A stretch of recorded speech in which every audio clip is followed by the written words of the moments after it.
All right, so one of the mitzvahs that we have in Torah, one of the 613, is the mitzvah of Kriyas Shema.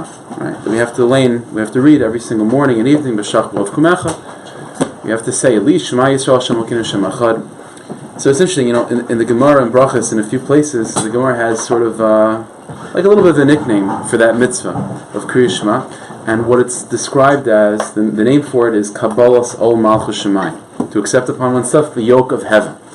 Kabbalas Ol Malchus Shemayim, the kingdom of heaven. In other words, what the Gemara is telling us is that when a Jew says Shema Yisrael Hashem Elokeinu Hashem Echad, that's not just proclaiming faith in God, but that's also accepting upon oneself to be a citizen in God's kingdom, right? To accept that Hashem is your king. That Hashem is a king, and that's why we immediately then say Baruch Shem Kavod Malchus Olam Vayid. Let Hashem's kingdom be blessed forever, right? So it's about accepting Hashem as a king. And what's interesting is that when we tend to think of a king-servant relationship, that usually makes one feel a sense of distance, right? The king usually is a figure that evokes fear and awe and dread, not necessarily closeness and love, right? That's usually the way it is. And that's why in modern society we generally don't like to think of Hashem as a king. That's not necessarily an endearing description. Especially also because we're just, in Western society in particular, we're far removed from kingdoms and kings and things like that. But what's interesting is that if the definition of Shema Yisrael, if that mitzvah is describing Hashem as a king and accepting Hashem as a king over you, then the context that Chazal put that mitzvah, that reading of Shema in, is very strange. When you say Shema every day, so it's surrounded by brachas, right? Birchas Kriyas Shema. What are the brachas of Kriyas Shema that we say before leading up to Shema? Ahavas Olam, or Ahava Rabbah. We talk about how much Hashem loves us, the love that Hashem has for us. The first bracha, for example, talks about how big the universe is, the amazing creations that Hashem had. And then the second bracha, what we're saying is that despite how big the universe is and how much more amazing creatures there are than just us, Hashem nevertheless is fixated on us and loves us with an eternal and infinite love. And with that context, Shema Yisrael Hashem Elokeinu Hashem Echad. So you talk about Hashem's love for us, and that somehow was supposed to be the backdrop for us to accept Hashem as a king. And then what do you say right away after Shema Yisrael? V'yahavta Hashem Elokecha, we should love Hashem. The question is, it seems to be very confused. When we think of a king, we don't think of love, we think of fear, and we think of distance. And yet the context that Kriyas Shema, which is accepting Hashem as a king, the context that it's put in, Ahavas Olam, V'yahavta, it's all in the context of love. So we have to sort of figure out, what does it mean Hashem is our king, and what can we do to make that more relatable to us? Because it's a central theme in davening, it's a central theme in Yiddishkeit that Hashem is our king. And again, for us, it's hard to be emotionally connected to that. So what does it mean exactly? Okay, so we have a general rule in Torah, which is Malchusa Da'ara is K'en Malchusa D'Rakia. That if we want to understand, let's put it this way, if we want to understand what it means Hashem is our king, then let's understand what it means to have a Jewish king. If we could understand, according to halacha, like technically speaking, what exactly is the role of a good Jewish king, then that will be reflective of understanding what Hashem's role as our king is, right? If we want to understand who Hashem is as a king, the way to learn about that is not necessarily the kings of England and France, because who says they're getting it right? The way to learn it would be, what about David HaMelech, the kings of the Jewish people, and what does the Torah say about having a king? Okay, so let's take a couple minutes to learn about that. What exactly is the role of a king? In Halach, and then we'll translate to God. So the Rambam has a whole section, Hilchos Melachim, the laws of kings. Right? So the Rambam, at the end of the fourth chapter over there, has a certain line. This is the line that he says, and it's a little bit problematic. The Rambam says like this: She'ein mamlichan melech tchila, that the function of the king, says the Rambam, is two things: lasos mishpat, to enact justice, to carry out justice, to keep law and order, basically. Umelchama, and to wage war, and to go out to battle. That's what Rambam says, and he quotes a pasuk. Right, so the commentaries have a problem with this. Again, the Rambam is saying there's two functions of a king, practically, right? Law and order, mishpat, and melchama, and war. The problem is like this. First of all, when it comes to war, to say that the main function of a king is to lead the troops into battle is difficult. We all daven for Mashiach, right? Many times a day. And Mashiach, what is Mashiach? Mashiach means the reestablishment of the kingdom of David HaMelech, to continue that line, which will remain forever. If the function of the king is to wage war, we know after Mashiach comes there is no wars anymore. So then there's no need for a king. Okay, so clearly that's not the main function. So that's out. What's the next thing the Rambam said? Well, the next thing the Rambam said is that the function of the king is mishpat, is law and order. That's also difficult. We have an entirely different structure in place to enable law and order and to facilitate law and order, which is called the Sanhedrin, the court system of the Jewish people. Shoftim v'shotrim titin l'cha. Every single city, every single province had an obligation to establish a court system, and you had officers of the court. The policemen were an extension of the judicial branch of the Jewish people, and the court would determine whatever the halacha is, and then the officers, the policemen and so on, would be obligated to make sure that those laws are carried out. The king was not involved with that. That preceded the kingdom. Right? It was a separate branch. So again, so what's the Rambam talking about? So again, the Rambam says the reason for the king is to maintain law and order and warfare. Both those things. First of all, warfare again, long term doesn't. It's not forever, and still the kingdom lasts forever. And law and order, you don't need a king for. You already have an established system of courts and officers of the court. So Avnei Nezer, one of the Sachet, one of the great minds of the 19th century. So Avnei Nezer raises these issues. And Avnei Nezer says that this line, what he quoted from the Rambam clearly doesn't mean that that's the essential function of the king. So what is the essential function of the king? What's the purpose of the king? Everything seems to be functioning without him. So what does he do? So Avnei Nezer points to an earlier Rambam. Okay, this is an amazing thing. We know the Rambam in Mishnah Torah is very legal, right? And whenever the Rambam starts getting more poetic, you have to pay attention to that. There's a reason. So this is what the Rambam, again earlier on the end of the second chapter in Hilchos Malachim, this is what the Rambam says. We know that part of the laws of the king is that we have to respect the king. There's a certain amount of honor that the king has. That's for sure.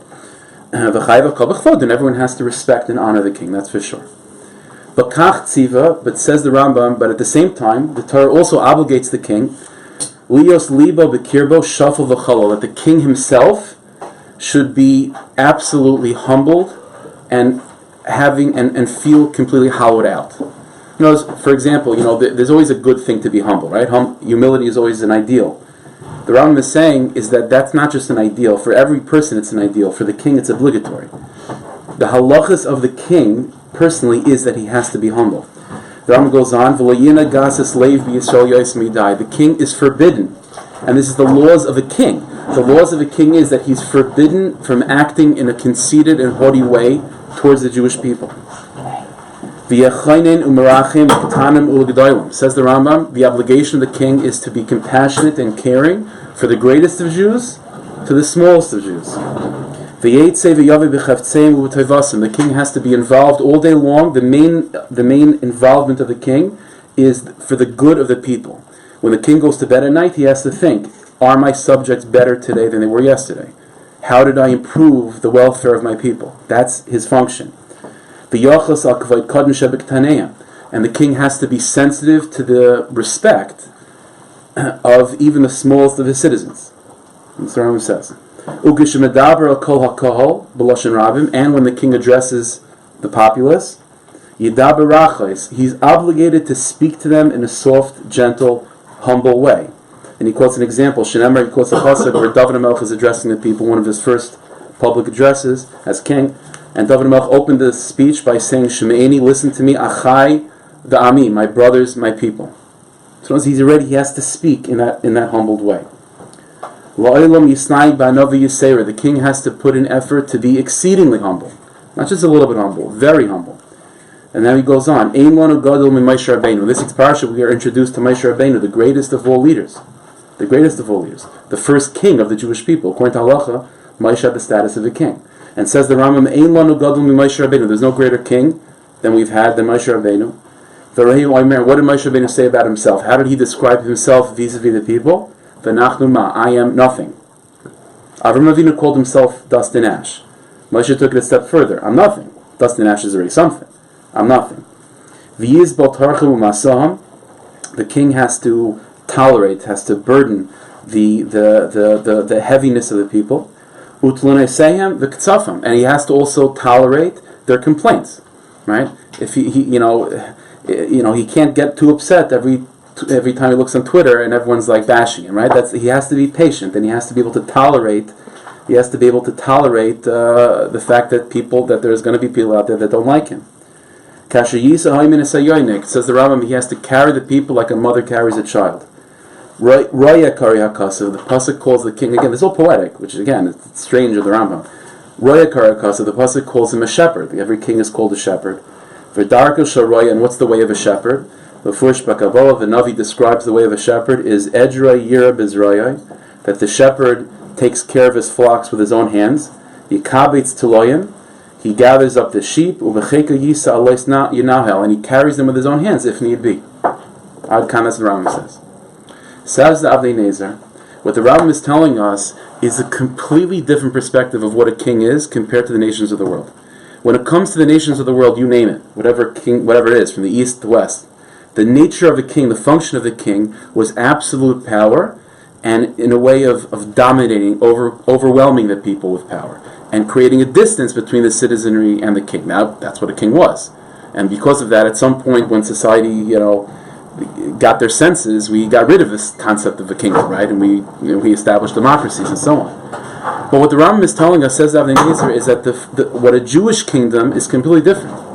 The function of law and order and determining the law and so on, that's the Sanhedrin's domain. That's the court system, officers of the court, that's all that. What's the function of the king? The function of the king is primarily to care for the people. To take responsibility for the needs of all the people. More than that, and the Avnei Nezer explains, when the Rambam said that the function of the king is law and order and war, he didn't mean that the function of the king is to establish the law or to carry out the law. That's not his function. His function is to make a shidduch between the people and the law. I'll give you an example. Let's say you call up the Rav, right, and you have something went wrong in your house, and the Rav says, everything is treif. Everything is treif. Throw everything in your kitchen out. Click. Right? The halacha, it could be he's right, that everything is treif. And that's in terms of law and order. What would the king do? The king would then say, that's the halacha, but now let me try to walk you through it. Maybe, let's look on Craigslist. Maybe there's maybe there's someone selling, a new thing that we could get on cheap to work it. Again, not to change the law, not to water it down, but to ease you into it, to make a shidduch between you and the law. Says the Avnei Nezer, the same thing with going to war. You didn't need a king to go to war. You had wars before a kingdom was established. But what the king did was to rally the troops, was to get them on board, to make them feel comfortable, and to get them motivated to go to war. That's the function of the king. Instead of the king being, in his ivory tower, just looking down and just amassing wealth, the function of the king is to be of the people, with the people. It's a very democratic, perspective, but that's the function of the king. So now let's go back to looking at Hashem. If Hashem established this is what a king in the Jewish people looks like, then that is reflective of what it means that Hashem is our king. Again, what does it mean Hashem is our king then? Shema Yisrael Hashem Hashem Echad proclaims Hashem is our king and we're his subjects. You know what that means? Well, for us, from our side, it means that Hashem is our king. We have to honor him, respect him, and obey his laws. That's fine. But it also, Kiviyachal, so to speak, obligates Hashem. There's two sides to that relationship. And when we proclaim Hashem as our king, what we're saying is that Hashem is a Jewish king. And what that means is that he bears the responsibility of, so to speak, being humble and taking care of the needs of even the smallest of citizens. And like the Rambam said, that the obligation of the king is to be sensitive to the dignity of even the smallest of his subjects. And when we talk about Hashem as the king, that's exactly what we're proclaiming.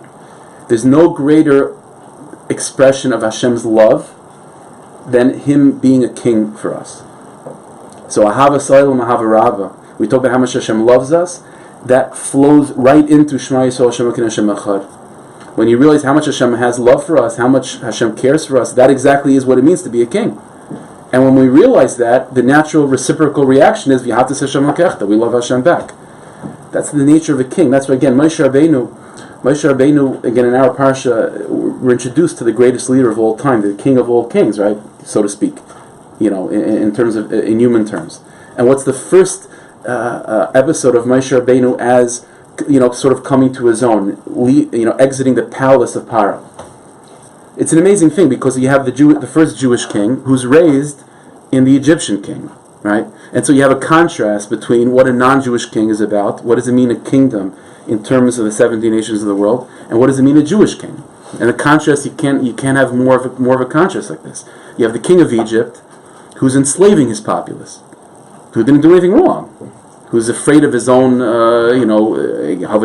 he's afraid of them, joining enemies, overcoming him, overthrowing his power. It's all about his own personal power, mixed with anti-Semitism.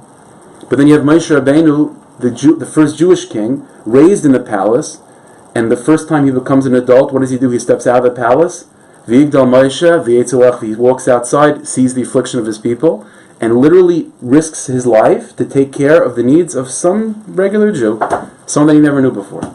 That's exactly the beginning of Malchus Yisrael. That's the beginning of the Jewish king. That's establishing what the Rambam is saying over here. That's the definition of the king. And again, we have to realize this. Once we realize this truth, then quite the opposite. Being Americans, right, and being raised in a culture of democracy and so on, instead of thinking of that as making Hashem, an image of Hashem being a king foreign and alien to us, the truth is the type of government that we have. Obviously, it's not the same as God. Obviously, we all know that, but it actually brings this concept of a Jewish king actually closer to home.